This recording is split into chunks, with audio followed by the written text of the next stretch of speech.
नमस्कार, सत श्री अकाल, आदाब। मैं प्रवेश चौहान चंडीगढ़ न्यूज़ में आप सभी का स्वागत करता हूं। आज 6 जून 2025 चंडीगढ़ पार्क हॉस्पिटल मोहाली ने वर्ल्ड ब्रेन ट्यूमर डे पर मीडिया को संबोधित किया। ब्रेन ट्यूमर के प्रति जागरूकता बढ़ाने की पहल की।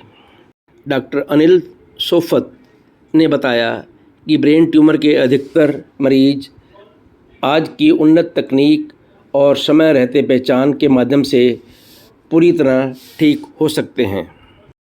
उन्होंने बताया कि अब पार्क हॉस्पिटल मोहाली में ब्रेन ट्यूमर के इलाज हेतु स्टीरियोटैक्टिक सर्जरी और न्यूरो नेविगेशन जैसी उन्नत सुविधाएं उपलब्ध हैं। आओ देखते हैं इस प्रोग्राम की एक रिपोर्ट। ब्रेन ट्यूमर डे मनाया जाता है। Brain tumour before we start, I just like to introduce to our team of doctors on the desk. To my right is Dr. Anil Sopat. Dr. Anil Sopat is working as consultant neurosurgeon with us. इससे पहले doctor साहब GMCH sector 32 में कार्यरत थे। तो park Hospital Mohali में हर प्रकार की जो न्यूरोसर्जरी है डॉक्टर साहब द्वारा की जाती है। Next to him is doctor Sangeeta Pradhan. Doctor Sangeeta Pradhan is working as consultant neurologist with us. And she takes care of all neuro problems, epilepsy, tumor, all kind of these disorders are being seen by her. And to my extreme right is Dr. Jobanjeet. Dr. Jobanjeet is working as consultant radiation oncologist with us. तो जिन patient में radiation वगैरह की जरूरत पड़ती है tumour में किस तरह से कैंसर हो तो उनका सारा विभाग जो है डॉक्टर साहब देखते हैं। तो कुछ फैक्ट्स और फिगर जो आपसे शेयर करना चाहेंगे before we start this conference. India में हर साल करीब 40 से 50 हजार ब्रेन ट्यूमर के केसेस हर साल पाए जाते हैं, जिनमें से करीब 25,000 पेशेंट्स की डेथ हो जाती है। ब्रेन ट्यूमर बेसिकली एक तरह की रसोली है कि जो अपने दिमाग में होती है, स्पेस ऑक्यूपाइंग रीजन जिसे एसओएल बोलते हैं हम, इस तरह रसोली होती है। और दो तरह के ब्रेन ट्यूमर्स होते हैं, एक प्राइमरी होता है जो कि खाली ब्रेन से ओरिजिनेट होते हैं और एक सेकेंडरी होता है जो कि आपके किसी और पार्ट में कैंसर है तो उससे ट्रांसमिट होकर ब्रेन में आके वो ब्रेन में स्प्रेड होते हैं, उसको सेकेंडरी ट्यूमर कहा जाता है। और मोटे तौर पे लोगों में बहुत ही एक आम गलत धारणा है कि किसी को ब्रेन ट्यूमर हो गया तो लाइफ कुछ महीने की रह गई या कुछ दिनों की रह गई, ऐसा नहीं होता। सारी चीजें डिपेंड करती हैं ब्रेन ट्यूमर किस पार्ट का है, किस तरह का है।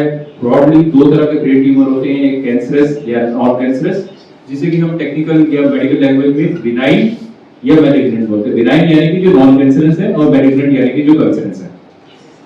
और जो इसमें सर्वाइवल रेट भी है वो डिपेंड करता है कि किस टाइप का ब्रेन ट्यूमर है, किस ग्रेड पे डायग्नोस हुआ है, उसकी लोकेशन कितनी है, कितनी डीप सीटेड है, साइज कितना है, पेशेंट की एज कितनी है, पेशेंट को और फिटनेस कैसी है, कोमॉर्बिड कंडीशंस क्या हैं, ये सारी चीजें उस पर डिपेंड करती हैं।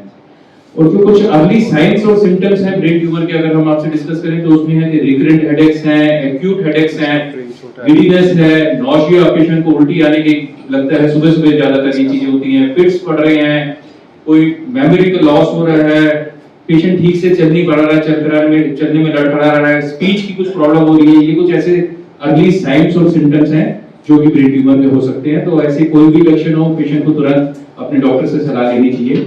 एक दूसरी प्रॉब्लम हमारी कंट्री में क्या है कि अगर ऐसी कोई प्रॉब्लम डायग्नोस भी होती है, जैसे कि आजकल बड़ी एडवांस टेक्निक्स आ गई हैं, सीटी स्कैन आ गए हैं, एमआरआईज आ गए हैं। अगर हम ट्रीटमेंट की बात करें, आज से कुछ साल पहले की अगर हम बात करें, टेक्नोलॉजी ने बहुत बड़ा रोल प्ले करना शुरू कर दिया है।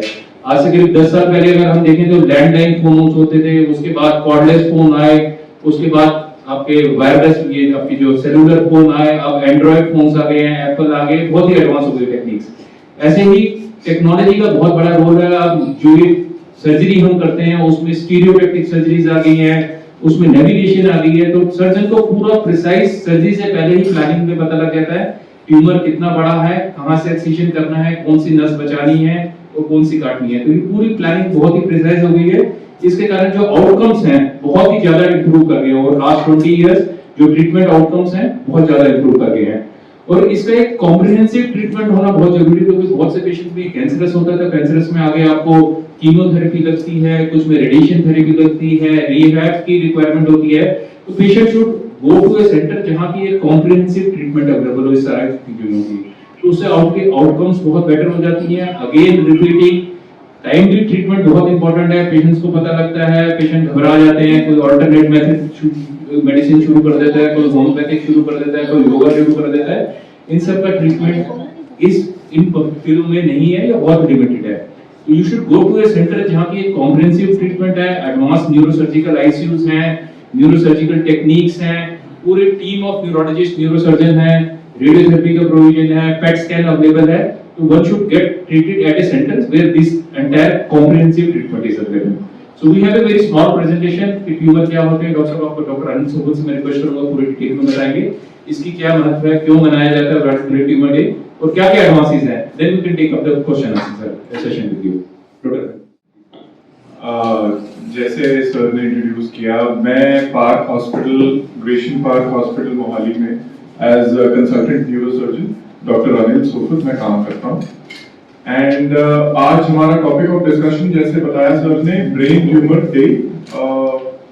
8 जून ब्रेन ट्यूमर डे मनाया जाता है. इसका सिग्निफिकेंस, सबसे पहले तो इसका सिग्निफिकेंस क्या है, हिस्ट्री क्या है और सिग्निफिकेंस क्या है. ये 2000 में जर्मनी में ये शुरू किया गया था brain tumour day. German brain tumour association ने शुरू किया था. एंड धीरे धीरे इसकी अवेयरनेस बढ़ाने के लिए ऑल ओवर द वर्ल्ड अब 8 जून को मनाया जाता है. मई का महीना माना जाता है brain tumour awareness month and 8 June is brain tumour world brain tumour day. Significance बहुत जरूरी है ये जानना कि इसकी सिग्निफिकेंस क्या है. जैसे सर ने इलैबोरेट किया, बहुत सारे ब्रेन ट्यूमर्स ऐसे होते हैं जो अगर टाइमली पकड़े जाएं या उनकी डायग्नोसिस कर दी जाए टाइमली, तो उनकी ट्रीटमेंट अच्छी की जा सकती है विद गुड रिजल्ट्स. पहले की पुराने जमाने की बातें हैं, तो पुराने जमाने की बातें हैं, माना जाता था कि ब्रेन में ट्यूमर आ गया तो जी पेशेंट की सर्वाइवल मुश्किल है या पेशेंट बचाया नहीं जा सकता. बट ये काफी हद तक आज की डेट में इनकरेक्ट है. पेशेंट अगर टाइमली ट्रीटमेंट लेगा तो पेशेंट की जान डेफिनेटली बचाई जा सकती है या जिंदगी काफी लंबी की जा सकती है. तो इसीलिए वर्ल्ड ब्रेन ट्यूमर डे मनाया जाता है कि हम अवेयरनेस बढ़ाएं ताकि ट्रीटमेंट अच्छी की जाए और टाइमली की जाए.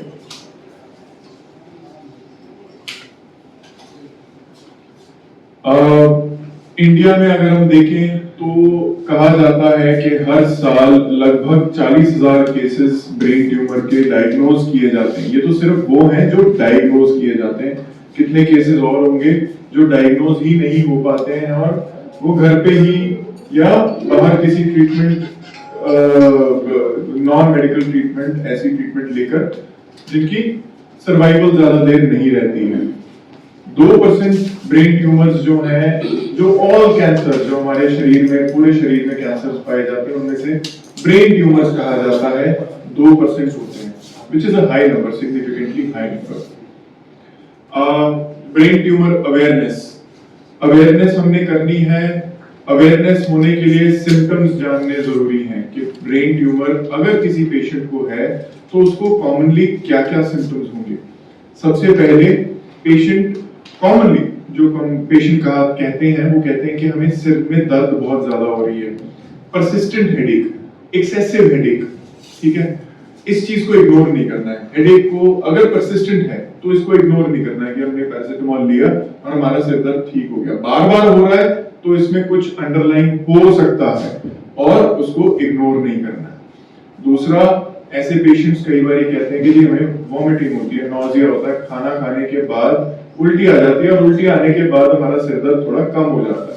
ठीक है, काफी पेशेंट्स जो थोड़े एडवांस्ड स्टेज में पहुंच जाते हैं उनको दौरे पड़ने लग जाते हैं. दौरे अब जरूरी नहीं, ये नहीं है कि हाथ पैर, चारों हाथ पैर में झटके लगने हैं या मुंह से झाग निकलनी है या आंखें ऊपर चढ़ जानी है, बेहोशी होना. दौरा एक सिंपल, सिर्फ हाथों में, एक हाथ में, एक उंगली में थोड़े से झटके लगना भी दौरे हो सकता है. तो अगर ऐसे सिम्टम्स बार बार हो रहे हैं, अगेन जरूरी है कि हम अपने नियरेस्ट डॉक्टर को कंसल्ट करें. तीसरा, काफी पेशेंट्स, अगेन लोकेशन के हिसाब से, काफी पेशेंट्स को नजर में कमजोरी आती है, मेमोरी में डिस्टर्बेंसेस आती हैं, कुछ पेशेंट्स को पैरालिसिस होना शुरू हो जाता है, हाथ पैर में कमजोरी आनी शुरू हो जाती है. ये सब डिपेंड करता है कि ट्यूमर की लोकेशन क्या है. कुछ एग्जांपल्स हैं, हमने यहाँ पर कुछ केसेस किए हैं, हमारे पास रेगुलर बेसिस पे ब्रेन ट्यूमर के केसेस आते हैं। टाइमली ट्रीटमेंट अगर की जाए तो अच्छे रिजल्ट्स मिलते हैं।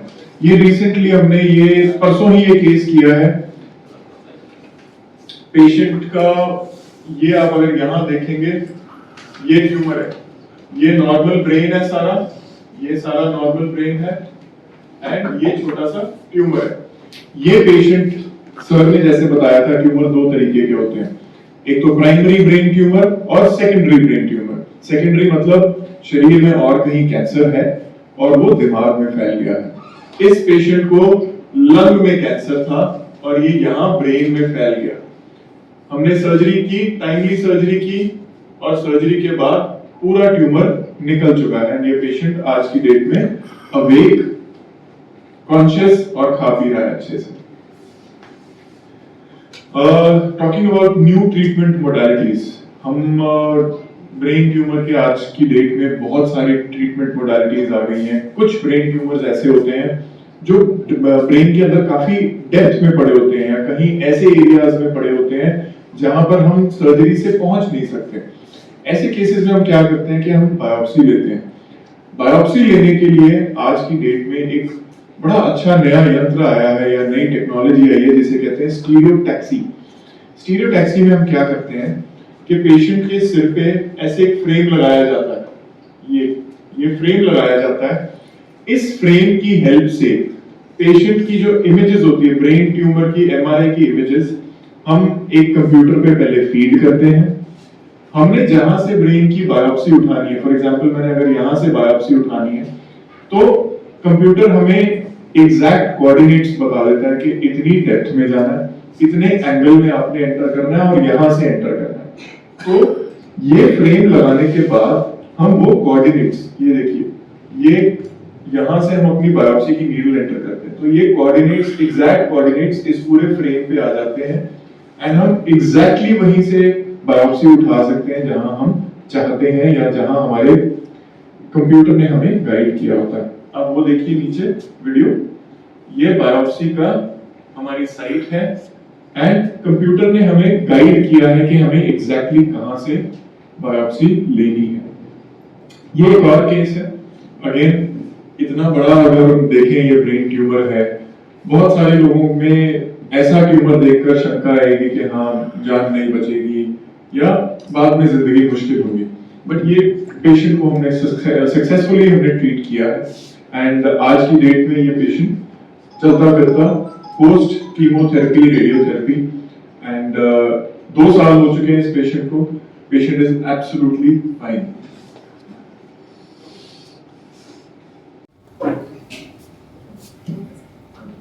हेडेक की पेशेंट जो भी मतलब जैसे परसिस्टेंटली हेडेक होता है तो अपनी नॉर्मल हेडेक को भी अवॉइड नहीं करना चाहिए, इग्नोर नहीं करना चाहिए कि हेडेक हो रहा है स्ट्रेस की वजह से होगा या नींद पूरी नहीं तो हेडेक होगा। ऐसा नहीं होता। कई बार अर्ली हेडेक से हम ट्यूमर्स को जल्दी आइडेंटिफाई कर सकते हैं। तो किसी में थोड़ा भी हेडेक हो या रेगुलर परसिस्टेंट हेडेक हो रहा हो, वॉमिटिंग हो रहा हो, तो अपने डॉक्टर को कांटेक्ट करना चाहिए तो वो टाइमली स्कैन करा सके, सीटी स्कैन या एमआरआई ब्रेन। इसमें अर्ली डायग्नोसिस होता है तो अर्ली स्टेज में कोई भी डिजीज अगर जल्दी कैच कर ले तो उसका ट्रीटमेंट आउटकम एंड प्रोग्नोसिस बहुत अच्छा रहता है। तो अपनी क्लिनिक, अपनी हेल्थ पे ध्यान देना चाहिए, अपनी कोई भी सिम्टम्स को अवॉइड नहीं करना चाहिए कि हेडेक हो रहा है, आंखों के आगे धुंधलापन है, आवाज में बदलाव है, रिसेंटली कोई थोड़ा मेमोरी इंपेयरमेंट हो रहा है, हाथ पैर में सूनापन आ रहा है, इस तरह के कोई भी न्यूरोलॉजी के लक्षण होते हैं तो आपको अपने डॉक्टर से कांटेक्ट करना चाहिए। इसमें जो भी मैम ने बताया सिम्टम्स जो है उसमें मैं ये ऐड करना चाहूँगी कि जैसे जो भी कोई ऐसे सिम्टम्स फेस करता है जैसे वॉमिटिंग, जो भी सर ने एक्सप्लेन करे, तो ऑन अर्ली बेसिस जो भी नियरेस्ट न्यूरोलॉजिस्ट है या न्यूरो सर्जन है उनको विजिट करें। जो भी पेशेंट्स हैं अर्ली डिटेक्शन होगा तो ऑफ कोर्स आउटकम्स अर्ली हैं। हमारे पास अगर जैसे सर्जरी हो जाती है उसके बाद जब पेशेंट्स आते हैं सर्जरी के बाद जो ग्रेड 2 और 3 जो जैसे हम मतलब लेमैन की भाषा में बोले तो low grade high grade tumours होते हैं, तो हम वो एक कैटेगराइज करते हैं कि किसको आगे रेडिएशन चाहिए, मतलब फर्दर ट्रीटमेंट चाहिए, किसको नहीं चाहिए। तो हमारे पास बहुत एडवांस टेक्निक्स हैं जैसे IMRT हो गया, IGRT हो गया, SRS हो गया, तो इन एडवांस टेक्निक्स की हेल्प के साथ हम पेशेंट को बेटर आउटकम्स देते हैं। अर्ली डिटेक्ट होगा तो बेस्ट आउटकम्स होंगे। तो पेशेंट्स का हमने अभी अपने एक्सपीरियंस में देखा है कि कुछ पेशेंट्स हैं जो मतलब बहुत अच्छा कर रहे हैं अपनी लाइफ में, इवन आफ्टर ग्रेड 4 ट्यूमर्स, जो सर ने जैसे बताया आपको। तो एज पर बुक्स है सर्वाइवल, नो डाउट, बट हम ऐसे होप नहीं छोड़ सकते कि हाँ कि ट्यूमर आ गया है तो यही लाइफ है। तो ऐसा नहीं है, आउटकम्स अच्छे हैं ट्रीटमेंट्स के। तो प्लीज़ कभी भी किसी को ऐसे, या आपको या किसी आपके किसी रिलेटिव को ऐसे ब्रेन ट्यूमर कभी डायग्नोज होता है तो बिना होप छोड़े विजिट करें अपने नियरेस्ट डॉक्टर्स। या फिर हमारे पार्क हॉस्पिटल मोहाली में सारी फैसिलिटीज़ अवेलेबल हैं। रेडिएशन हो गया, कीमो हो गया, न्यूरोसर्जन हो गए, न्यूरोलॉजिस्ट हो गए। तो विजिट करके अपना और अपने नियरेस्ट का ट्रीटमेंट कराएं और बेटर क्वालिटी ऑफ लाइफ।